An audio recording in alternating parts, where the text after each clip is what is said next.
जय हिंद दोस्तों। स्वागत है आपका AK आज़ाद कॉन्सेप्ट यूट्यूब चैनल पर। आज हम ब्रह्मपुत्र नदी तंत्र के बारे में बात करेंगे। ब्रह्मपुत्र नदी तंत्र के बारे में बात करेंगे। इससे पहले हमने एक वीडियो में सिंधु नदी तंत्र और एक वीडियो में गंगा नदी तंत्र के बारे में बात की है। आज हम ब्रह्मपुत्र नदी तंत्र के बारे में बात करेंगे, जो इसकी महत्वपूर्ण विशेषताएँ उसके बारे में, और कौन सी नदी इसकी सहायक नदी है, सबके बारे में बात करेंगे। तो स्टार्ट करते हैं।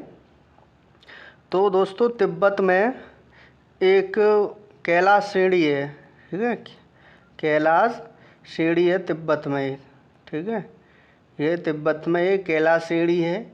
इसी के पास एक मानसरोवर झील है, मानसरोवर झील है, ठीक है। मानसरोवर झील और कैलाश श्रेणी में ही एक चेमायोडुंग ग्लेशियर है, ठीक है। क्या नाम है इसका? चेमायोडुंग ग्लेशियर, ठीक है। जब इसी की बर्फ़ पिघलती है तो मानसरोवर झील बनती है, ठीक है। मानसरोवर झील बनती है। तो मानसरोवर झील से ही यही तिब्बत से एक नदी निकलती है, ठीक है। तिब्बत से एक नदी निकलती है, इसका नाम है सांगपो, ठीक है। तिब्बत में इसका नाम होता है सांगपो। इसका नाम यारलुंग सांगपो, ठीक है। पूरा नाम यारलुंग सांगपो। तो तिब्बत से एक नदी निकलती है मानसरोवर झील से, जिसका नाम होता है सांगपो। और यह भारत के अरुणाचल प्रदेश में एक नामचा बरवा पर्वत पड़ता है, ठीक है। नामचा बरवा पर्वत के पास यह यू शेप लेती है, ठीक है। यू शेप, इसे बोलते हैं सिंटैक्सियल बैंड, ठीक है। सिंटैक्सियल बैंड एक मोड़ होता है, उसके द्वारा यह अरुणाचल प्रदेश में प्रवेश करती है। और यहाँ पे एक स्थान है, ठीक है। क्या नाम है? दिसांग स्थान, ठीक है। दिसांग स्थान से यह प्रवेश करती है अरुणाचल प्रदेश में। तो इसका नाम होता है धियांग। क्या नाम होता है? धियांग। तो याद रखना, अरुणाचल प्रदेश में सांगपो को किस नाम से जाना जा रहा है? धियांग, ठीक है। धियांग नदी। धियांग नदी में ही आगे बाईं तरफ से लोहित और दिबांग नदी मिलती हैं। लोहित और दिबांग नदी मिलती हैं, तो इसका नाम असम में हो जाता है ब्रह्मपुत्र नाम, ठीक है। ब्रह्मपुत्र नाम।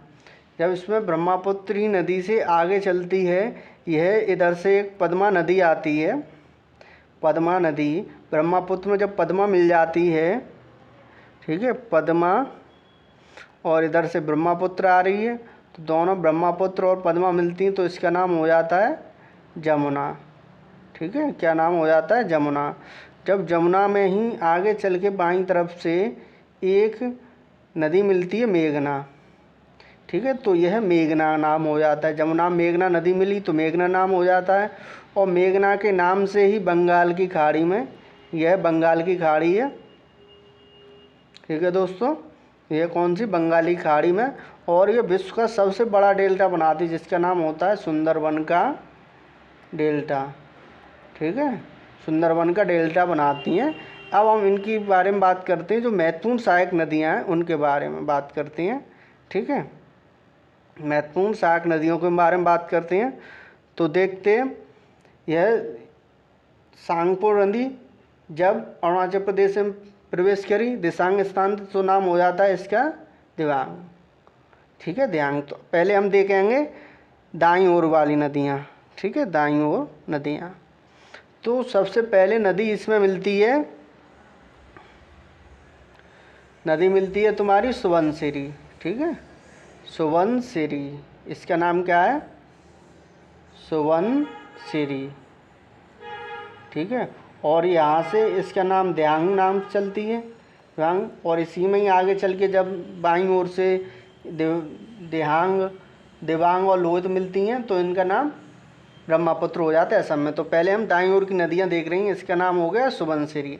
अगली नदी सुबनसिरी के बाद इसमें सुबनसिरी में एक नदी मिलती है, जिसका नाम होता है रंगा, ठीक है। तो याद रखना, रंगा किसकी नदी है? सहायक नदी सुबनसिरी की। सुबनसिरी के बाद अगली नदी है कामेंग, ठीक है। इसका नाम होता है कामेंग, ठीक है। इसी पर कामेंग नदी के पास ही एक पाकुई वर्ल्ड सेंचुरी बनाई गई है, ठीक है। कामेंग की एक सहायक नदी है जिया बरेली, ठीक है। इसका नाम है जिया बरेली, जिया बरेली, ठीक है। जिया बरेली। और अगली नदी है पुथुमारी। क्या नाम है इसका? पुथुमारी। ठीक है, दाईं ओर से एक और नदी आके मिलती है जिसका नाम क्या है? पुथुमारी। फिर अगली नदी संकोश। क्या नाम है इसका? संकोश। ठीक है, संकोश। फिर संकोश के बाद मानस नदी। ठीक है, इसका क्या नाम है? मानस। मानस नदी के किनारे कौन सा नेशनल पार्क है? मानस नेशनल पार्क असम में है। फिर तीस्ता रिवर है। ठीक है, तीस्ता रिवर ब्रह्मपुत्र में मिलती है जाके। तीस्ता रिवर तिब्बत से निकलती है और ये पश्चिम बंगाल और सिक्किम की सीमा बनाती है। ठीक है, पश्चिम बंगाल और सिक्किम की सीमा बनाती है। और तीस्ता नदी की एक सहायक नदी है। क्या नाम है उसका? रंजीत नदी। ठीक है, रंजीत नदी तीस्ता नदी की एक सहायक नदी है। और इस रंजीत को सिक्किम की जीवन रेखा कहा जाता है। ठीक है, इसे जीवन रेखा कहा जाता है सिक्किम की, याद रखना सिख। ठीक है, और आगे चलोगे तो तुम्हें पद्मा आगे मिल ही जाएगी। ये हमने देखी दाईं ओर की नदियाँ, इनका एक बार रिवीजन करते हैं। सबसे पहले सुबनसिरी आके मिली। सुबनसिरी में गंगा नदी आके मिल जाती है। फिर कामेंग की एक सहायक नदी है जिया बरेली। ठीक है, कामेंग की एक सहायक नदी है जिया बरेली। फिर जिया बरेली से आगे चलोगे तो मिलेगी तुम्हें पुथुमारी। पुथुमारी से आगे चलोगे तो संकोश, फिर मानस, फिर तीस्ता की सहायक नदी है रंजीत को सिक्किम की जीवन रेखा कहा जाता है। ये हमने देखी दाईं ओर की नदियाँ, ब्रह्मपुत्र की दाईं ओर की नदियाँ जब इधर से बह रही है ऐसे करके तो इसका दायां उधर हो गया। आप देखें बाईं ओर की नदियाँ, तो बाईं ओर से दो नदियाँ मिलती हैं। एक का नाम क्या है? दिबांग, और दूसरे का लोहित। ये हो जाएगी दिबांग। ठीक है, ये होगी दिबांग। ठीक है, दिबांग, और ये हो गई लोहित। ठीक है, लोहित। तो इसका नाम क्या हो जाता है? ब्रह्मपुत्र। ठीक है, जब दिबांग और लोहित नदी मिलती हैं किसमें? दिहांग में। नाम याद रखना है, दिहांग में मिल रही है दिबांग और लोहित, तब इसका नाम हो रहा है ब्रह्मपुत्र असम में। ठीक है, जब ब्रह्मपुत्र में आगे नदी मिलेगी बूढ़ी दिहांग। ठीक है, बूढ़ी दिहांग, इसका क्या नाम है? बूढ़ी दिहांग। ठीक है, इस लोहित पे ही भूपेन हजारिका बांध बनाया गया है, बूढ़ी दिहांग। ठीक है, दिहांग के बाद आगे नदी एक और मिलेगी जिसका नाम है दिसांग। ठीक है, नाम को आपको कंफ्यूज नहीं होना है, दिबांग दिसांग। ठीक है, इसका क्या नाम है? दिसांग, बूढ़ी दिहांग। ठीक है, बूढ़ी दिहांग के बाद दिसांग। आगे मिलेगी तुम्हें दीखू नदी। क्या नाम है इसका? दीखू नदी। ये सब ब्रह्मपुत्र की बाईं ओर से मिलने वाली सहायक नदियाँ हैं। ठीक है, फिर अगली नदी है धनसिरी। ठीक है, इसका क्या नाम है? धनसिरी। ठीक है, धनसिरी। फिर मिलेगी कोपिली, इसका क्या नाम है? कोपिली। ठीक है, कोपिली के बाद मिलेगी कोलांग। ठीक है, कोलांग। ठीक है, कोलांग। ये हमने बाईं ओर से ब्रह्मपुत्र की सहायक नदियाँ देखी। देखो, पहले हमने देखी थी दिबांग। ठीक है, दिबांग रिवर और लोहित, ये दोनों नदी मिलके क्या बना रही थी? ब्रह्मपुत्र नदी बना रही थी।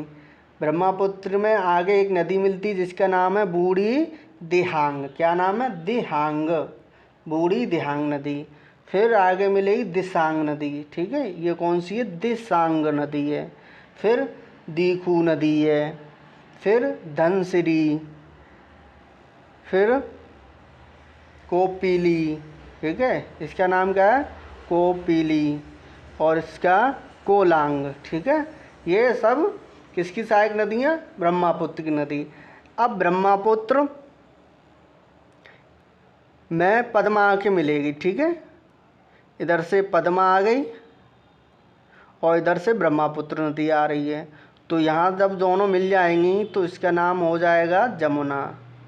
ठीक है, ब्रह्मपुत्र में जब पद्मा मिलती है तब इसका नाम हो जाता है जमुना, और जमुना में जब मेघना आके मिल जाती है तो नाम हो जाता है मेघना रिवर, और मेघना के नाम से ही आगे बंगाल की खाड़ी में गिर जाती है। ठीक है, और यहीं पे विश्व का सबसे बड़ा डेल्टा बनाती है, जिसका नाम क्या होता है? सुंदरबन का डेल्टा। ठीक है, सुंदरबन का डेल्टा जो विश्व का सबसे बड़ा डेल्टा है। कौन सी नदी बना रही है? गंगा, वो पद्मा, गंगा नदी और ब्रह्मपुत्र दोनों के नाम क्या हैं? पद्मा और जमुना। जमुना में मिल जाती मेघना, और यही नदी मिला बनाती है सबसे बड़ा सुंदरबन का डेल्टा। ठीक है, बहुत बहुत धन्यवाद दोस्तों। आज हमने ब्रह्मपुत्र नदी के बारे में, तंत्र के बारे में जाना। आप 1 से 2 बार इनका रिवीजन कीजिए, सारी सहायक नदियाँ इसी में आ जाएंगी, यहीं से पूछा जाएगा क्वेश्चन, बाहर नहीं जाएगा।